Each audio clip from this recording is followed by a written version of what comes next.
Hello everyone. So today's story, kicked out of my luxury life and sent to a worthless cave. But what I found inside changed everything forever. Before we start, join our YouTube family by subscribing to the channel. Don't forget to like this video and tell me in the comments where you're watching from and what time it is. Now let's get into the story. I had everything. My name is Exile. Luxury didn't just define my life, it consumed it. Marble floors polished so perfectly I could see my reflection like glass, walls made entirely of floor to ceiling, windows giving me a view of the entire city sprawling below, an infinity pool so vast it looked like the sky had poured into it, imported cars resting silently in a climate-controlled garage, and staff who moved with quiet precision to meet my every need. Every day, I woke in rooms bathed in sunlight reflected through crystal chandeliers, never wondering how much of this was real, and how much was simply a cage gilded in gold. And then in one quiet evening it all ended. My stepfather, Gregory Vale, stood across the dining table, his expression calm, almost detached. There was no shouting, no dramatic tantrum, nothing that could have prepared me.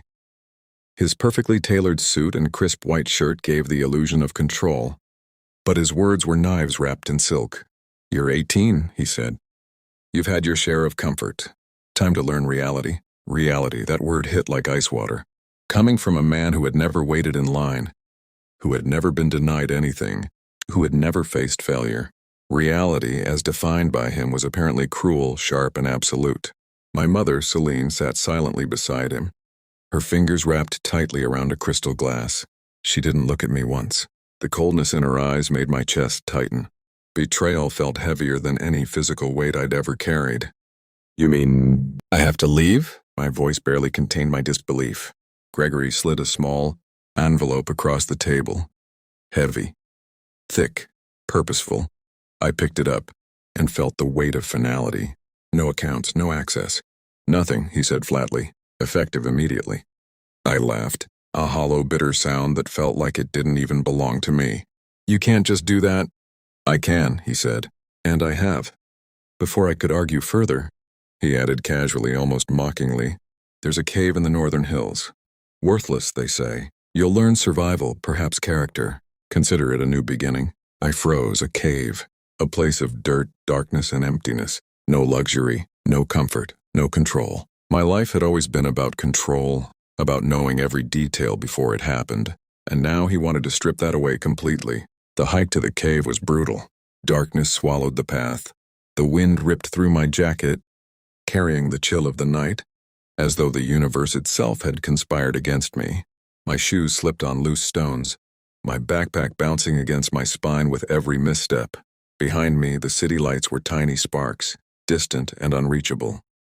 Finally, I reached the cave. It looked like any ordinary crevice in the rock from outside, dark and uninviting. But as I stepped in, the temperature shifted, cooler but strangely alive. The air smelled of earth, damp yet fresh, as if it had been breathing for centuries. Shadows danced along the walls, shifting and stretching as I shone my flashlight. Then I noticed something. Symbols etched into the stone. Geometric patterns, lines, and scratches that weren't random. Someone had been here recently. This wasn't abandoned. This was deliberate. I moved further into the cave. The narrow passage curved and twisted and suddenly opened into a wider chamber. My flashlight beam revealed a sight that made me stop in my tracks. A door, thick steel, modern, half buried in the rock, polished, with a handle that gleamed faintly in the dim light. Not ancient, not natural, modern, functional, powerful. Curiosity overcame fear. I grabbed the handle. It was cold, unnervingly so. The door groaned softly as it opened. Inside was a hidden room. Modern, organized.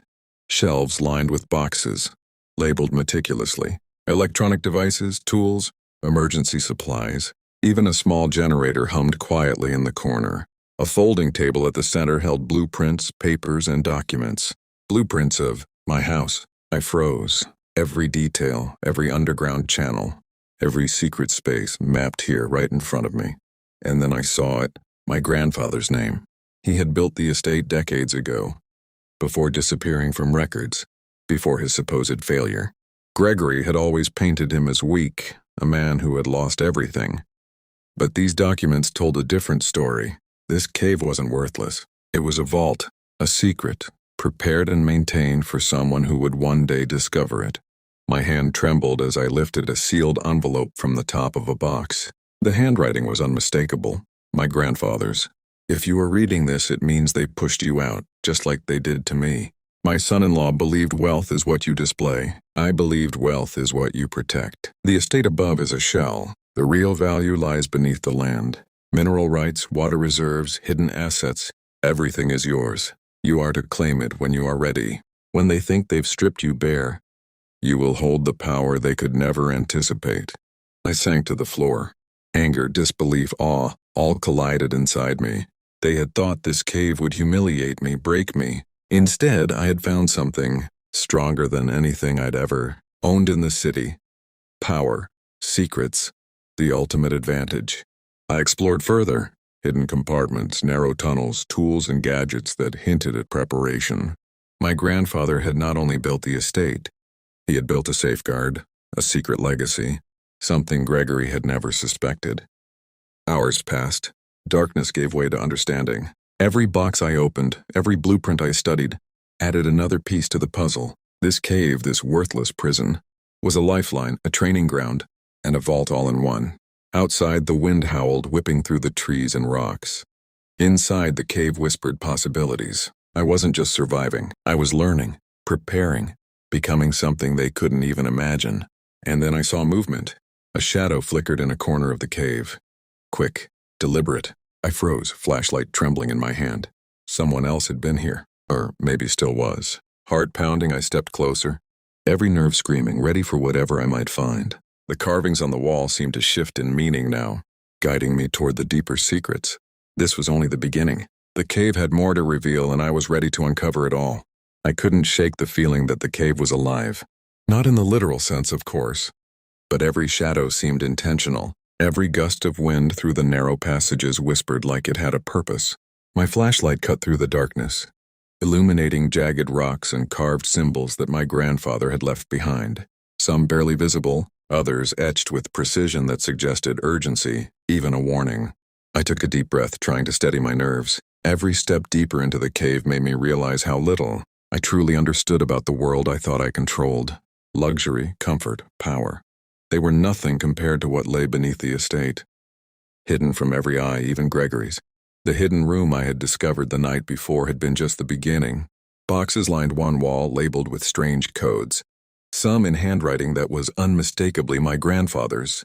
Others marked with symbols I didn't recognize. Tools and devices, carefully maintained, suggested that whoever had prepared this place expected it to be used. And now it was mine. I opened a box marked with a faint golden symbol, almost hidden among the scratches and carvings. Inside were documents, ledgers, and maps, not just of the estate above, but of lands I had never known we owned. Parcels of forest, mineral-rich hills, underground water channels, and even access points to hidden caves that connected far beyond the northern hills. My grandfather hadn't just left a vault, he had created a network, a labyrinth beneath the earth that held wealth, resources, and secrets no one had imagined. A sound made me freeze. It was faint, almost imperceptible, a scrape, the shift of rock against rock. I turned quickly, shining my flashlight toward the deeper passage that led further into the cave. Nothing. Just shadows stretching across walls that seemed to lean inward as if the cave itself was closing in. I swallowed hard, forcing myself to move forward. Curiosity outweighed fear, and my grandfather's legacy demanded I continue. The passage narrowed, the air becoming colder and more damp. My steps echoed, and each breath seemed amplified in the enclosed space. And then I saw it. A faint glow coming from a crack in the wall. A soft amber light that flickered like a candle in the dark. I approached cautiously. The crack was small, barely large enough for a person to squeeze through. I hesitated. Whatever lay beyond could be a trap, but my instincts told me this was important, something my grandfather wanted me to find. I pushed forward, crawling through the narrow space until I emerged into a chamber I could hardly believe existed beneath the earth. The walls were lined with shelves stacked with metallic boxes, each engraved with precise symbols. A central console with glowing screens hummed softly, the light casting eerie reflections on the stone walls. I stepped closer, my fingers tracing the surface of the console. The screens lit up, revealing schematics of underground tunnels, water reservoirs, mineral veins, and storage vaults. My grandfather had mapped it all, every channel of water, every pocket of rare minerals, every hidden compartment, all connected beneath the estate. And then I saw a folder labeled in bold letters, Security Access, High Level. I hesitated. This wasn't just a vault anymore. It was a control center. Whoever had designed this cave had anticipated intruders, threats, and emergencies. My stepfather? Surely he would never know about this. But someone else, perhaps. As I flipped through the folder, I realized that my grandfather had left not only instructions but also warnings. Maps detailed escape routes, hidden entrances, and even automated defense mechanisms disguised within the natural rock. The cave was more than a hiding place. It was a fortress. I leaned back, trying to take it all in. My grandfather had been clever beyond imagination, and now I understood why Gregory had pushed me out. He didn't know about this. He didn't even suspect it existed. A sudden sound made me freeze again, louder this time. A metallic scrape followed by a low hum. My flashlight flickered. I swung it toward the entrance, but the narrow passage behind me was empty. "Hello?" My voice barely carried, swallowed by the vastness of the chamber. No reply. I stepped closer to the console, heart racing. Then I noticed movement in the corner of my eye, a shadow shifting against the shelves, too deliberate to be natural. I spun around, flashlight raised. Nothing. I shook my head, telling myself it was just the trick of the light, the fatigue of the climb. But my instincts screamed that I wasn't alone. I moved forward carefully, toward a second chamber marked on the map as Vault B. The door was reinforced, much thicker than the first, with a biometric scanner embedded beside it, a fingerprint scanner. My grandfather's legacy was protected by technology I had only seen in movies. I pressed my finger against the scanner tentatively. The system whirred, then beeped green. The door slid open silently, revealing a room that made my jaw drop. Crates of equipment, rare minerals, and stacks of documents. And in the center, a safe, much larger than anything I'd seen before. It was a steel rectangle with a digital lock and an old-fashioned combination dial. The combination? I didn't know yet, but the safe was old enough to suggest my grandfather had trusted only someone he deemed capable, me, presumably, to access it. I stepped closer, examining the labels on the crates. Some contained rare metals, others held data drives with encrypted files. Each item was cataloged meticulously. This was more than wealth. This was power, tangible, strategic, unstoppable. Then the hum returned, louder, closer. My heart jumped. I spun around, flashlight scanning the chamber. A figure crouched in the shadows near the entrance to the room. That someone had followed me, or had been here already, hiding. I froze. The figure shifted, stepping into the dim light. A man masked, dressed in dark clothes. He moved like a predator, silent, measured. I realized I wasn't alone in my grandfather's cave. Someone else knew about it. Someone had waited for me to arrive. I reached instinctively for a metal pipe leaning against the wall, my only weapon. The figure paused, watching me, and then spoke. "Here I unveil." His voice was calm, low, almost amused. "I've been waiting." My pulse raced. Every instinct screamed to run, but there was nowhere to go, not quickly. The chamber was narrow, the doors heavy, the exit behind me. "I don't know who you are," I said, voice steady despite the adrenaline surging through me. "Get out of here." He laughed softly. "You think you can command the cave? The cave belongs to my employer, and he's very interested in you." My mind raced. Employer? Who would have interest in a hidden vault beneath the Vale estate? Gregory? No, someone else. Someone powerful. Someone who had known about my grandfather's secrets all along. The figure took a slow step forward. Then another, measuring me, testing my reaction. My flashlight caught the glint of a device in his hand. Not a weapon, but a scanner. He scanned the console, the crates, everything.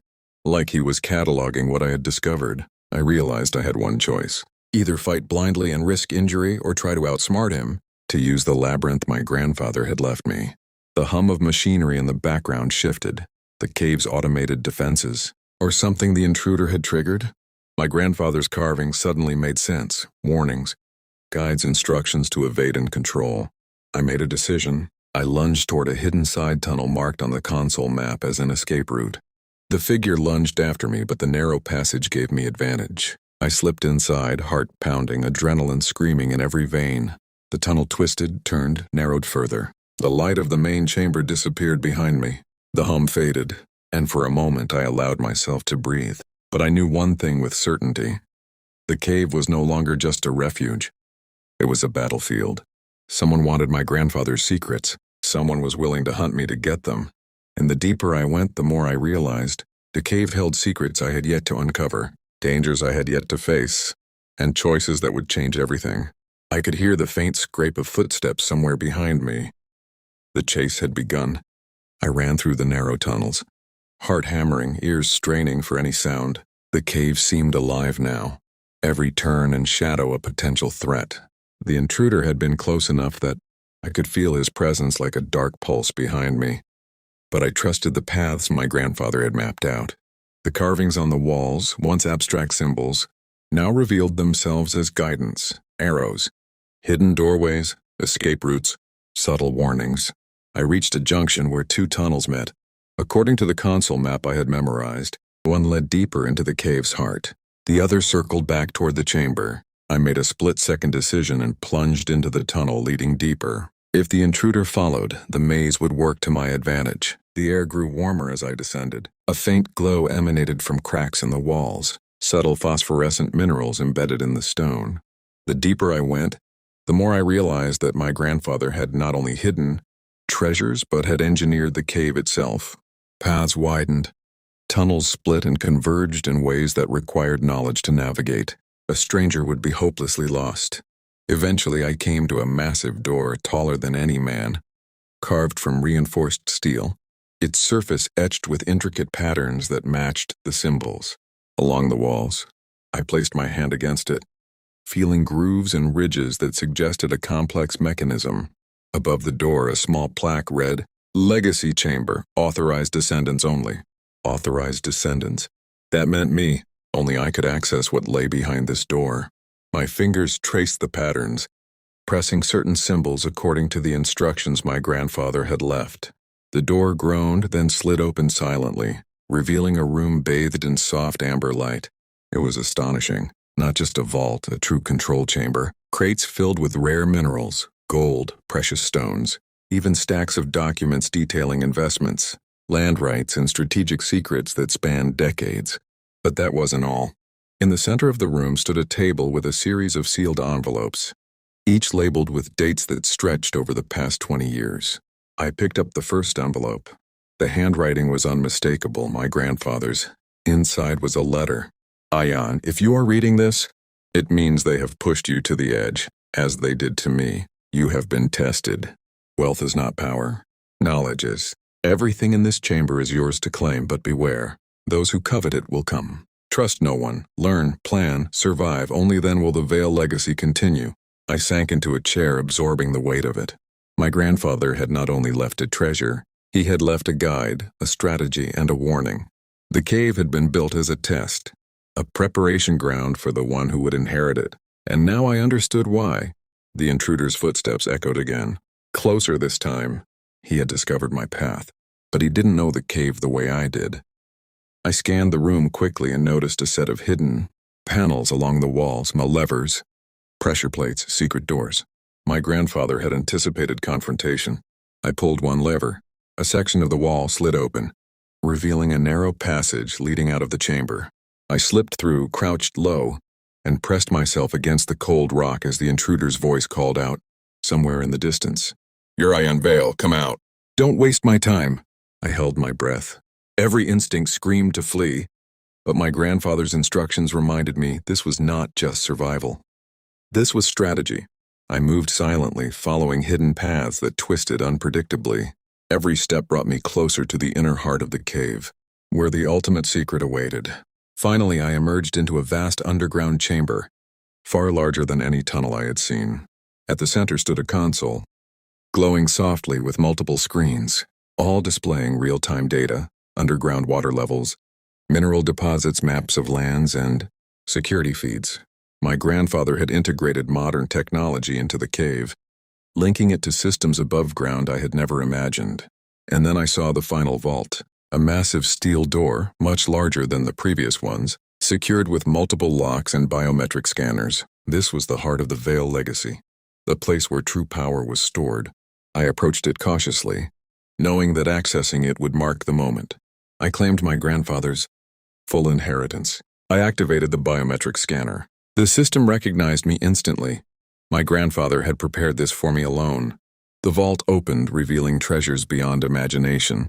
Rare artifacts, valuable minerals, strategic documents, and sealed contracts giving me control over hidden properties, mineral rights, and undisclosed assets. But more than wealth, I found information. The intruder, I realized, was not after money. He wanted control, knowledge. My grandfather had anticipated threats from those who coveted the Veil fortune. The cave had been designed to reveal its secrets only to the worthy. I studied the documents, noting the names, the properties, the water rights, the mineral veins, everything. I was beginning to understand the true extent of what I had inherited. This was more than wealth. It was power, influence, and leverage, enough to rebuild, to reclaim, to strike back at those who had tried to erase me. A sudden noise jolted me. The intruder had found another path into the chamber. I had to act fast. Using the knowledge from the consoles and blueprints, I triggered a series of mechanisms my grandfather had installed. Hidden doors closed, sections of the floor shifted, and narrow passages sealed off. The intruder's path was blocked. I moved through a secret exit, deeper into the cave network, carrying only essential documents and tools. My heart raced, but clarity came with each step. I understood now that the cave was not a prison. It was a forge, a crucible that had prepared me for what was coming. By the time I found a hidden exit leading to a remote forested area above ground, dawn was breaking. The city below shimmered in the morning light. From up here, the estate looked small, almost insignificant. But I knew the truth. Beneath it lay power no one could imagine, and I, Ion Vale, now held the key. The intruder had been blocked for now. But I knew he would not give up. Whoever he worked for, or whatever his goal, I had seen his determination. The cave had prepared me, but the real challenge was just beginning. I stood at the edge of the hill looking down at the city. The wind carried the distant hum of life below, the luxury I had once known. But now I saw it differently. Those who had cast me out thought they had stripped me of everything. But I had found the one place that made me untouchable, and from here I would begin. I would reclaim, I would strategize, and I would rise stronger than anyone could predict. The cave had given me knowledge. The intruder had given me urgency, and my grandfather's legacy had given me purpose. I smiled, a small, cold smile. They thought they had won. But the game had only begun. Above ground, the city sparkled in ignorance. Below ground, I had power beyond imagination. And I knew one thing. From this moment on, nothing would ever be the same.